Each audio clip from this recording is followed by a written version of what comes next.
Welcome to Python with Andrew, and we're going to continue on practicing using classes and objects. And I've got another example that we're going to use, and this is an e-commerce example. So you can imagine that you've got customers and you've got orders and you've got products, and you're working away, and each of those ideas are objects every time we create it. And if we set it up nicely, this would link really nicely into an external database, like an SQL database, if we wanted to use that sort of data structure. But right now, we're going to do it using an object. And we're going to first of all look at what are the different objects that we want, what are the attributes in there, and what are some of the methods or the behaviors we want to happen with that object. Of course, I'm only going to demonstrate by creating a few of them, but you'll get the general idea, and maybe you'll be able to extend it and add more and more detail to it as we go along. So let's jump over to our Visual Studio Code, I should say, and have a look at what we're doing. So we're going to do an e-commerce, and we've got customers, products, and orders as a good start. So let's just define for some of these what a customer might have. Well, a customer might have an ID. They might have a first name, a last name, an email, a phone, and maybe a date that they first order.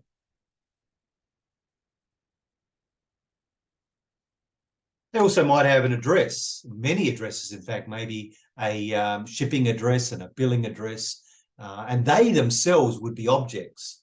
But that's what a customer might have.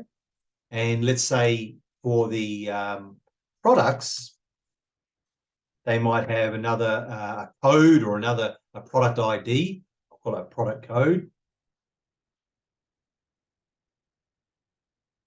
A name, a description, brand, a cost price, a retail price. I could add sale prices and other different prices that we might want. We might have an inventory, and we might also say that it's visible or not. And normally in an e-commerce system, we would enter all the information about a product and maybe even some images. We would enter all that in the back-end system, and the e-commerce would publish that to our customers, and they would see obviously a prettier version of that. And we might have orders which could have an ID as well, the date of the order, the customer, a subtotal. They might have tax, they might have shipping, a total, there might be shipping a cost, there might be a shipping address, and there might be a payment method. And again, payment might be an object. We might have a payment method for PayPal or MasterCard or Visa as different objects that have different, if you like, attributes. And when we go to process those different payments, they would have a very different way of processing, so they'd have different methods depending on whether they're a Visa or whether they're PayPal, for example. Now, an order might also have order lines. Now, typically, order lines would be another object, because an order line would be, I'm going to buy 3 of these products, and the subtotal is whatever it is. So 3 shirts at $50 or $20 or whatever the number is. So there are 3 objects that we might have. Now, there are 3 basic objects that we would want in our e-commerce system. So let's see how we'd go about defining them first up. So let's call customer class, and we're going to define an init.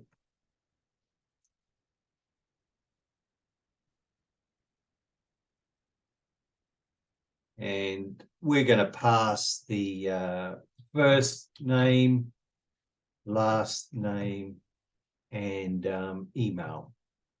All right, and the date for the first order. I'll only pass those. I could pass more of them if I like, but let's just self dot first name equals first name, self dot last name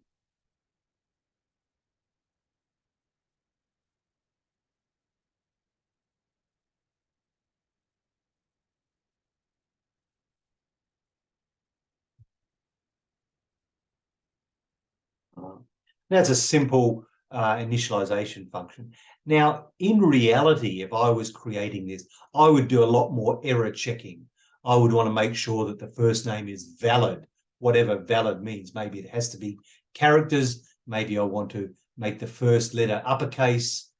I might have rules that I would want to put in this particular function. Or the same with the email address. I might want to have rules to make it a valid email address. In this case, I'm going to make it, fairly easy. And if we go down here, we might have customer 1 equals customer.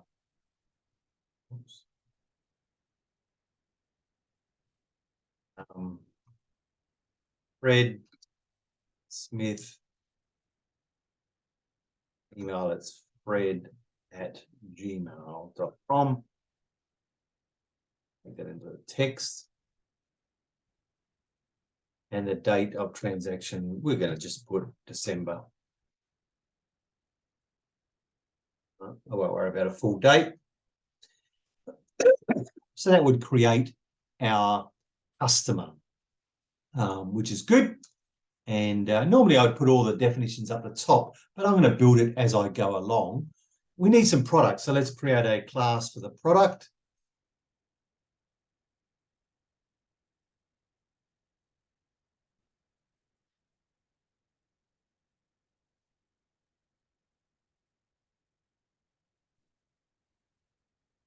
And I'm going to have a code, and I'm going to have a name, brand, won't worry about a description, a cost, a retail price, inventory. That'll do. And I'm going to do self.code equals code.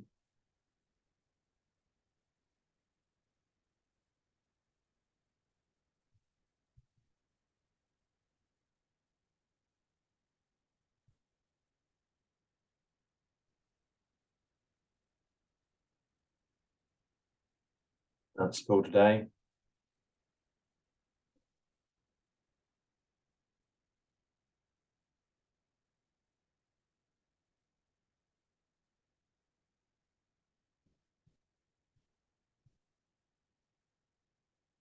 Maybe I'll call it price, not retail. So cost is what I buy it for. Price is what I sell it for. And self.inventory. All right. Again, a nice simple product definition. Now, when I would be creating products, the code that says, well, I'm going to create a new product, and each time I'm going to add a new code number, I would keep that outside of the class definition. I'd keep that outside of the init function. Some people might keep it inside of that and have, if you like, a variable, that a global variable that tells us what is the current product code or product number. I'm not going to in this case. So now I'm going to call it product 1 equals product,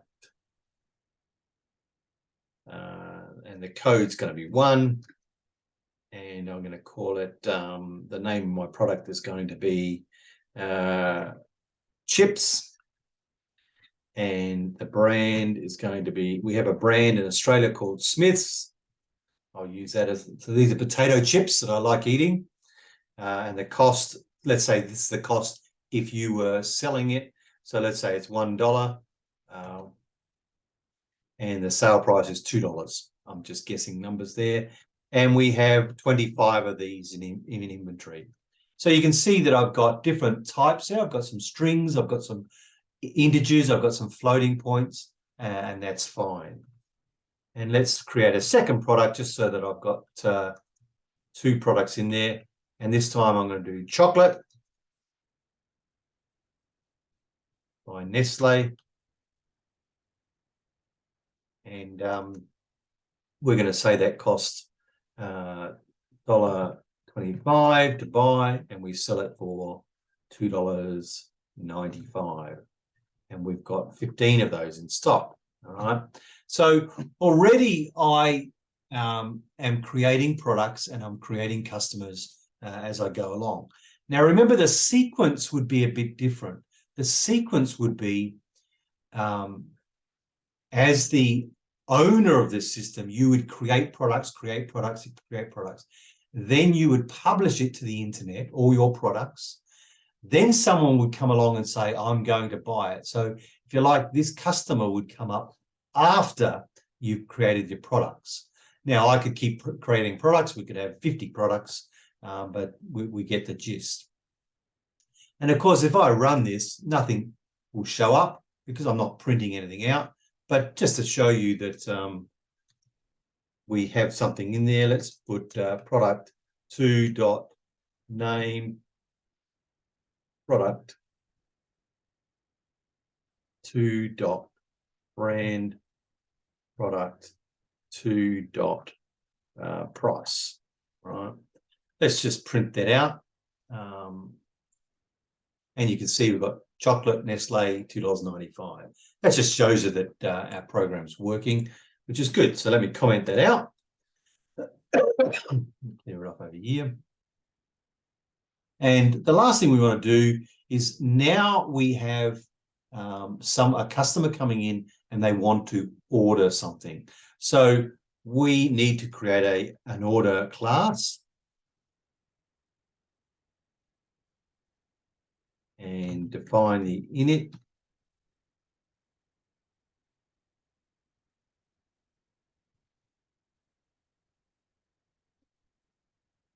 And we're going to have an ID. We're going to have a date, customer, and a subtotal. I'm just going to call it total. Up the top there, I had total and shipping, etc., etc. But of course, you know, that's just an extension. I'm just going to keep it very, very simple. I think that's pretty well. I could have added shipping address and all that sort of stuff, but I'm going to keep it very, very simple. Self.id equals ID. Self.customer, no date equals date. I could obviously make that today's date, but I'm just going to make it easy.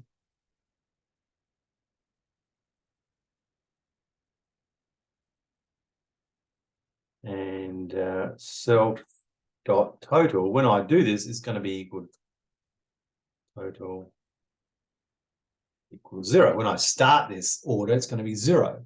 Right? So that's creating an order, which is great. But now I need to add some products to an order. So, or add an order line. Okay, so I'm going to create another method, define add order line. All right. And adding order line is going to add to the product, the order. It's going to add a product and a quantity. Let's see if I can spell this correctly. So this is when someone selects a product and says, I want 3 of those. We don't have to do the price in there because we're going to find the price out in this case. Now, in this case, the order we're going to, actually, what I should have done, we need a list of self.order lines equals, and I'm going to use a list because we could have multiple order lines. I could have made this more simple, but let's just do that. So if we're going to add an order line with a product, what we want to do is, first of all, we want to add the information to the order line. All right. And so we would go self.order line append. All right. Now I've got to decide what I'm going to append here. And in this particular case, I'm going to append, because I need to append two things to this order line. So I'm going to append let's do a dictionary of product dot name colon and quantity. Okay, so I'm going to add the dictionary item of this product and the product.name. Hopefully I've created the right one. Yeah, product.name. And I'm going to add that to the order lines. The other thing I need to do is I need to add the total. I'm going to increase the total plus equals to the product dot price times the quantity. Okay, so if I'm adding chips, then what I need to do is add the quantity that I've bought, let's say 2 packets, by the retail price, which is $2. So it'd be 2 times 2. Okay. And what I'm also going to do is, just so we can check to see if it's working, let's print order. All right, just, oops. And I'm going to print, not going to print it very dot ID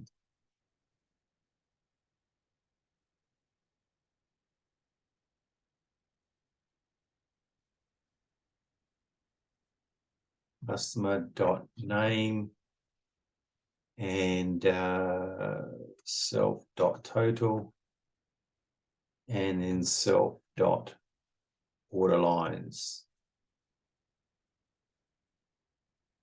Right. It's not very pretty, my printing, but you might want to make that a lot prettier. We'll see what happens with the printout. I just want to do that so we can check to see whether or not this works. All right, that'll be good to see. So let's just review what I've done with my order. I've initialized it, and I've initialized the total to 0 because this is when I create the order, and I've got no products in there, no quantities. So I've set that to a empty list. And then I'm going to have one called add an order line, and then I'm going to add to that the product name and quantity, and also update the total price. Okay, so now let's come down here and let's see if we want to, so order 1, I'm going to create an order, and I'm going to create an order, order 1, and the date is December again. And in this case, the customer is going to be customer 1. Actually, I don't even need this. I just realized I don't even need the total there. I'm going to use customer 1, right? Customer 1. Okay. So hopefully, if I run that, I shouldn't get an error message. Cool. I didn't get an error message, which is great. So that's created an order. Before we start adding things, let's try and print the order.